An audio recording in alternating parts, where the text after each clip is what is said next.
Hi, everyone. My name is Sean Healy, and my business is Dragon Koi Coaching. Today, I'm going to talk to you about our business systemization process again, and this is part two of a series. Today, we're going to talk about the psychology of business systemization. So, really, with the psychology of this, there's sort of like three levels of this, right? There's your psychology as a business owner. There's your employee or contractor psychology, the people that work for you or under you, in terms of systemization. And then ultimately there's your client psychology and how they, view your business. So, if we think about this, whether it be, our employees with us or whether it be our clients with our business, I had mentioned this in part one, at the end of the day, we're really looking at trust, right? We have to gain trust in people. And you can imagine with any situation that you don't understand or you don't know the process, there's some intimidation and there's some fear involved with that. And so anything that's not clear creates in our brain this fight or flight situation, right? We may not even really realize this. It may be very subtle and kind of on a low hum, if you will. But anytime that we don't understand and don't have this sort of clear process, we really end up in a situation that gives us some anxiety a lot of the time. And so systems in general in business really eliminate a lot of this. So let's talk about, your anxiety with yourself. In this situation, if we're running a business and we don't feel like we don't have a handle on the business, it creates this anxiety. And keep in mind, let's talk a little bit about brain chemistry with this. When we have this fight or flight response, what happens is we have a cortisol release in our system, in our brain, right? Cortisol is our fight or flight hormone. Ideally, what happens is it gets released and we run or we fight and protect ourselves. And then it dissipates into our system. It should, right? The problem is the way that most of us live, it's sort of at this low hum all the time. Now, when cortisol is released in the system, oxytocin is inhibited. Oxytocin is our connection chemical, right? So bottom line, if we have this oxytocin sort of getting released to this constant drip in our system, we're not going to connect with people as well, right? So as a boss, as an owner of a company, as a manager, if we're stressed a little bit kind of all the time and this oxytocin is releasing, what's going to happen is we're not going to connect as well with our employees. We're not going to connect as well with our clients and our patients and realistically our family. So the challenge with this is if we don't control that cortisol release, we just aren't as happy at the end of the day. And so part of what creates that is, again, the fear of the unknown. So creating systems, for example, financial systems, how do you take payment? How do you input that into your system, into your financial process, say like QuickBooks or something like that? How do you run reports and understand how to read them?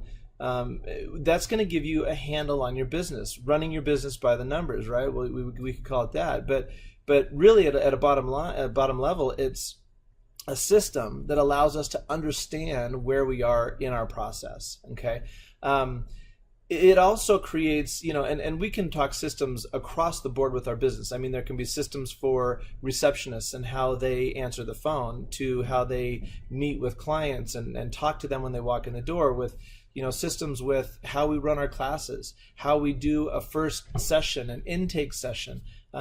Do you do assessments with your clients? All of these things are processes that allow us to understand and know the pattern that somebody goes through within the context of our business. So the more systemized our business is as owners, the more control you're going to feel like you have. Okay. So that's a sort of this top level in your brain, which we have to live with all the time. And sometimes it can be a little bit challenging. A lot of the time it's kind of challenging. So the other piece of this kind of the next level down or up, if you want to look at it that way, is with your employees or the people that work for you. Okay. The more they understand processes psychologically, the more trust trusting they're going to be to you, the more they're going to communication. We'll go back to that oxytocin thing. If they don't know sort of how the business is supposed to run, right, they have this anxiety that happens again at a kind of a low level. And it's interesting because what happens, it's not something that's really conscious for most people all the time. What happens is there's kind of the around the corner scare, right? So meaning that if I'm an employee and I have a process and I do that process in the way that I think it's supposed to be done based on what the owner, you, the manager, told me and how it was supposed to be done, I'm doing my best. If for some reason I do it wrong, there's certain reactions that people that manage over me as an employee are going to have, depending on how able they are as a manager, if you will. There's not a lot of people that manage that are really good leaders, and you know, when we fail at something, failure is just feedback, ideally. And so if I'm an employee and I mess something up, for example, whatever it may be, because I'm not totally sure how to do it, am I worried that the owner, the manager, the person that is kind of my boss, if you will, is going to come and yell at me and be mad at me and put me in this position where I'm really in this fight or flight situation? Or do I know that it's part of the process and I'm going to learn and the next time I'll do it better? And there's a leadership aspect of whoever's managing over me. Again, without systems, it's really hard to be able to do that because there's no real way to do it. People don't get things out of the chute. You know, they can struggle with things in terms of understanding how the process should be. Again, the next video we'll talk about kind of structuring and systemizing your systems and how to write them so people know where they are and have access to them. But keep in mind, as an employee, if I don't know what's expected of me, clearly and specifically what's expected of me, I'm sort of shooting from the hip. This is how a lot of businesses start. You know, we have employees that, because I'm around, I mentioned this in my last video, because as an owner I'm around and communicating with them all the time, it eliminates some of that stuff because we sort of talk through things as time goes on. As little mistakes are made, it's not really that big of a deal because I, as an owner or a manager, are there to be able to, you know, kind of pick up the pieces and help the person progress and succeed. So without those systems, particularly as we get bigger, employees get a little bit more tentative, right? And then what happens is they start to point the finger at you as a manager, right? Well, they never told me that, or they don't communicate very well. Communication is the worst thing here. And I see this as with my consulting company in businesses all the time. The biggest problem is communication. And so whether that be telling me how to do something or telling me how to do it better, or just general communication, you know, overall in terms of stuff that's just going on in the company and keeping me as an employee informed. So the best thing you can do is figure out how to communicate. And again, from a systemization perspective, what you're doing essentially is communicating how you want things done specifically. Okay. So now the third level, and kind of, I wouldn't say the most important, but a very important level of this is systemization for the client. So again, when I come in the doors as a client, I need to be able to understand what my process is. If I don't understand it, more than likely what's going to happen is I'm going to kind of fade away. Now, that may be initially if you're trying to, quote unquote, sell somebody on a new package or a process that you have in your business. If as a client I come in and it's not really clear what the process is because it's varied, or as a salesperson, let's say, as an owner or one of the instructors that you have trying to let this person know the process, if it's not clear and concise, it becomes confusing. As a customer, if I'm confused, likely what's going to happen is I'm going to go, yeah, it sounds really good, and let me think about it. I'm going to go and think about it, and I'll let you know.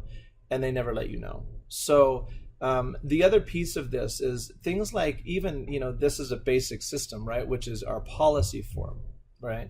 So if a customer, policies are basically for troublemakers, right? So if as a customer they come in and they, let's say a 24-hour cancellation policy, they are less than 24 hours. If you don't have any policies that they've signed in the beginning of this whole thing, that's just a system that you don't have. And what happens with that, I mean, it's pretty easy to, have when something goes a little bit sideways and you try to explain to the customer, but they never sign anything, their response typically is going to be, well, you never told me that.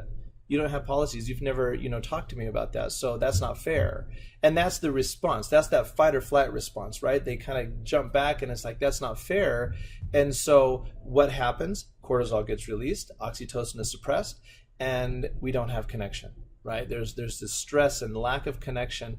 And ultimately what happens, if that happens enough, then what happens is that person fades away. Keep in mind, we have what are called moments of truth. I've done videos on this in the past, and moments of truth are positive, negative, and neutral moments in time. We have thousands of them every day that cause us to decide and make decisions. So if you have one negative moment of truth, it takes about 12 positive to make up for that. So part of our systemization with the flow of the flow of clientele or people coming through the door really is to eliminate those negative moments of truth. So the psychology of that client is positive, and you've built up this sort of positive bank account of reality for him, right?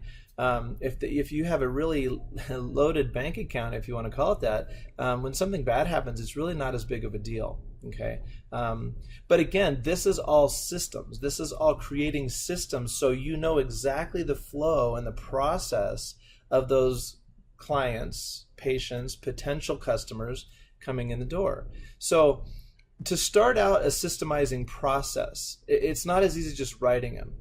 What you need to do is you need to make sure you understand the purpose behind them. And the purpose, in my mind, behind them is to make sure that you're dealing with the psychology of everybody that's involved. The more you can create clarity in this process, the less likely you're going to have an oxytocin drip, right? Or a cortisol drip, sorry. We want the oxytocin drip. And so if we're minimizing that, there's much more connection, there's much more communication, because there's much more trust. That trust allows us to know that we're going to be taken care of, whether it be as an employee, from a manager or an owner, a client from an instructor or a manager or an owner. That connection is critical.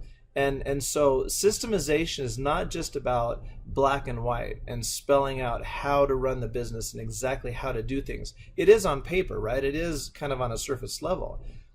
But below that, we're really looking at the trust value and how we can maintain and gain that with anybody that we're connecting with in our business. If you don't have that, eventually things are not going to work. Eventually. Maybe sooner than later, depending on how bad it is. So at the end, with this whole thing, I want you to understand systemization is about organization, but it's critically about trust. And it's about getting people to create, connect, collaborate, and want to work together to keep this whole thing moving forward. Okay? So,